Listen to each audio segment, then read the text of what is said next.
21 किंवा 22 फेब्रुवारीला राजकारणामध्ये भूकंप होणार. उदय सामंतांचा लोकशाही मराठीच्या ग्लोबल महाराष्ट्र कार्यक्रमात गौप्यस्फोट. मी रोज त्यांच्याशी चर्चा करतो. एकनाथ शिंदेंसोबतही त्यांची चर्चा झाली. सामंतांचं वक्तव्य. उद्धव ठाकरे कोकणात डॅमेज कंट्रोल करणार. लवकरच कोकण दौऱ्यावर जाणार. नव्या लोकांना सोबत घेऊन संघटना उभी करण्याच्या ठाकरेंच्या सूचना.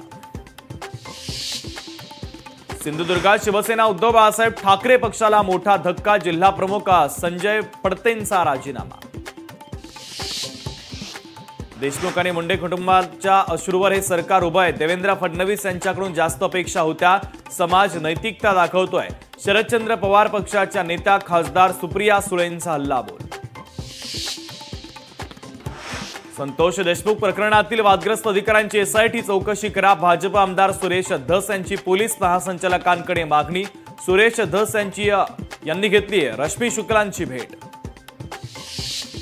शिवजयंतीच्या मुहूर्तावर सामान्यांच्या घराचं स्वप्न पूर्ण होणार. उपमुख्यमंत्री एकनाथ शिंदेंच्या हस्ते नवी मुंबईतील 26,000 सिडकोच्या घरांची आज सोडत. स्वाईन फ्लूनं पुन्हा डोकं वर काढलं. राज्यात 1.5 महिन्यात स्वाईन फ्लूचे 52 रुग्ण तर नागपूरमध्ये सर्वाधिक 12 आणि मुंबईत 10 रुग्ण. नागरिकांनी काळजी घेण्याचं आरोग्य विभागाचं आवाहन.